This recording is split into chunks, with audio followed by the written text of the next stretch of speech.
Hi viewers, నేను గతంలో పలు సందర్భాలలో మీకు చెప్పున్నాను. మ్యాక్సిమం ఇన్ఫర్మేషన్ అన్నది క్రాస్ చెక్ చేసుకున్నాక రీచెక్ చేసుకున్నాక వీడియోస్ ఇస్తాను. ఒకవేళ ఎక్కడన్నా ఏదన్నా ఒక మనిషి గురించి కావచ్చు, ఒక ఇన్సిడెంట్ గురించి కావచ్చు, ఒకవేళ ఏదన్నా తప్పుగానో చెడుగానో కనుక వీడియోలో ఉంటే మరుక్షణం వీడియో తీసేస్తానండి. ఇన్ కేస్ దానికి మరలా రీవీడియో ఇవ్వాలంటే ఖచ్చితంగా ఇస్తాను, ఇచ్చే సందర్భాలు కూడా ఉన్నాయి అని చెప్పున్నాను. అటువంటి నాకు కొన్ని సందర్భాలలో కొన్ని బాగా బాధ పెట్టిన కామెంట్స్ ఉన్నాయి. అప్పుడు నాకు అనిపించేది అనమాట, నేను మంచి కోసమే కదా ఎఫర్ట్స్ పెడుతున్నా, మంచి కోసమే కదా వీడియోలు చేస్తున్నా, మంచి కోసమే కదా నిజాలన్నీ కూడా చెప్తున్నాను, అయినా సరే ఏంటి కామెంట్లు అనుకుంటా ఉన్నాను. బట్ ఆ సమయంలో నా కాన్షియస్ నాకు చెప్తూ ఉండే, మంచి కోసం ఎఫర్ట్స్ పెడుతూ ఉంటే ఇలాగే ఉంటుంది, ఏం పర్లేదు నువ్వు తట్టుకొని నిలబడు అని. అండ్ కొన్ని సందర్భాల్లో నా లైఫ్లో జరిగిన కొన్ని ఇన్సిడెంట్స్ సంబంధించి మంచి అయినా చెడైనా జరిగాయి. నేను దాన్ని కనుక ఒక పాజిటివ్ కనుక ఆలోచించగలిగితే, ఇప్పుడు అలా జరిగింది, దాని నుంచి నేను ఏదైనా నేర్చుకోవాలా అండ్ దాని నుంచి నేను ఏదన్నా తెలుసుకోవాలా, నెక్స్ట్ స్టెప్ ఎలా వేలేంటి అన్నప్పుడు ఎవ్రీ టైం నేను పాజిటివ్గా అడుగుతున్న సందర్భాలు ఉన్నాయి, ఎక్కడో ఒకటి రెండు తప్ప. అలా మన కామెంట్లతో సహా, మన సబ్స్క్రైబర్ కామెంట్లతో సహా. అలా మొన్న కోవిషీల్డ్కి సంబంధించి ఆస్ట్రాజెనికా ఆ కంపెనీ వాళ్ళు యూకేలో ఒప్పుకున్నారు, మా వ్యాక్సిన్ల వల్ల 10 లక్షల మందిలో 4 నుంచి 7 బ్లడ్ క్లాట్ అవుతుంది, ప్లేట్లెట్స్ పడిపోతుంది, హార్ట్ అటాక్ కూడా వచ్చే అవకాశం ఉంది అని. నేను అదే విషయాన్ని మెన్షన్ చేస్తూ, మా నాన్నగారు కోవిషీల్డ్ వేసుకున్నారు, మేము ఇంట్లో అంతా కోవాక్సిన్ వేసుకున్నాం, ఆయన మాతో పాటు కోవిషీల్డ్ వేసుకున్నట్టయితే ఖచ్చితంగా ఆయన ఉండేవాడు అని చెప్పాను. దట్స్ ట్రూ, అది అబద్ధం అయితే కాదు. దాని కింద చాలామంది కామెంట్లు పెట్టిన వాళ్ళలో పాపం భయపడ్డారు. మేము కోవిషీల్డ్ తీసుకున్నప్పుడు ఏమన్నా అయిద్దా, మేము కోవాక్సిన్ తీసుకున్న సార్ బాగానే ఉన్నాం. అలా కోవిషీల్డ్ తీసుకున్న వారి కామెంట్లు చూసినప్పుడు నాకు భలే బాధేసిందండి.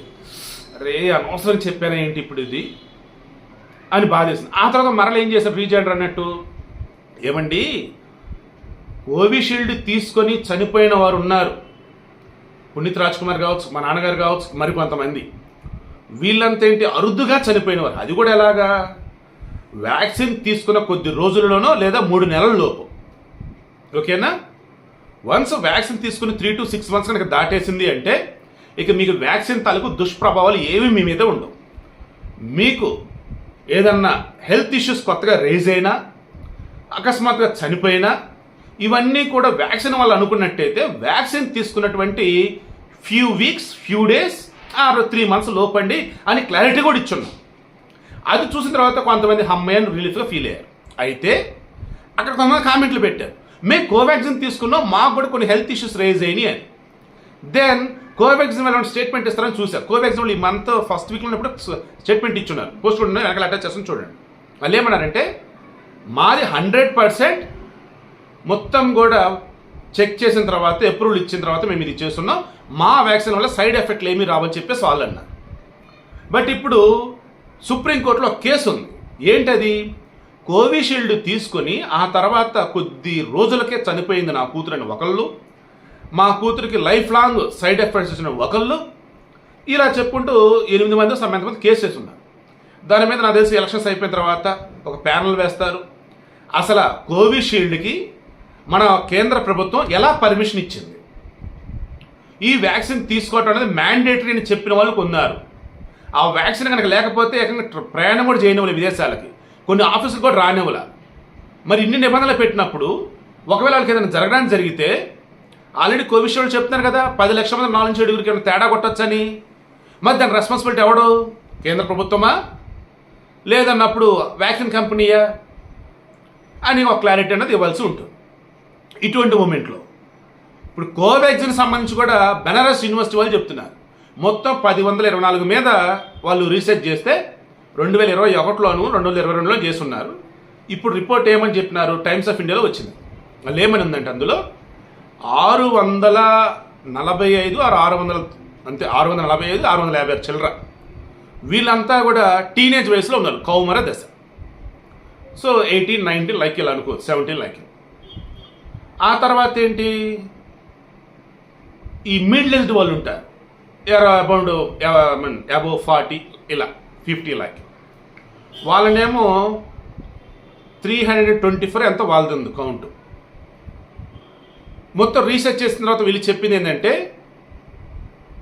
బ్రీతింగ్ రిలేటెడ్ ఇష్యూస్ కోవాక్సిన్ తీసుకోవడం ద్వారా సైడ్ ఎఫెక్ట్స్ కనుక వస్తే వాళ్ళకి ఇది అవకాశం ఉంది. నరాలకు సంబంధించి అదొక అవకాశం ఉంది.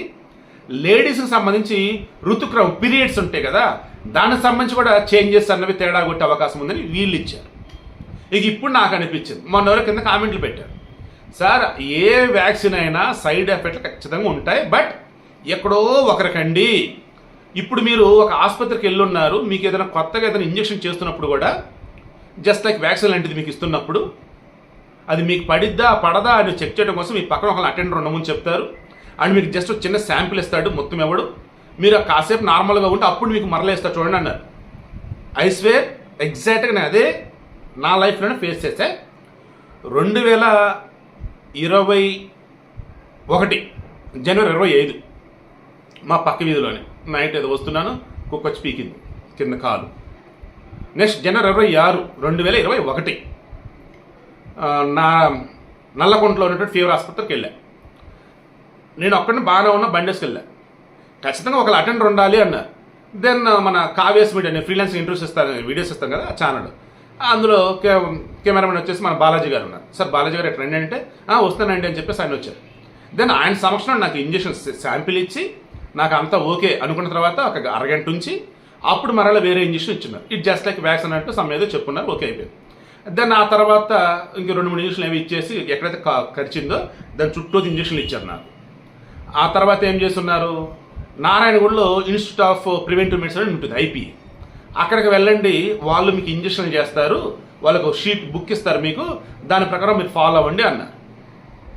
సో ఇది చూస్తున్నది నాకు అనిపించింది ఏంటి, ఎక్కడైనా కానీ ఏ వ్యాక్సిన్కైనా కానీ ఇప్పటికీ ఏది 100% జెన్యూన్ అని అప్రూవల్ ఇచ్చిన తర్వాత కూడా కోర్టులో ఒకడికో 10 లక్షల మందిలో ఒకడికో తేడా అయితే కొడుతున్నమాట నిజం.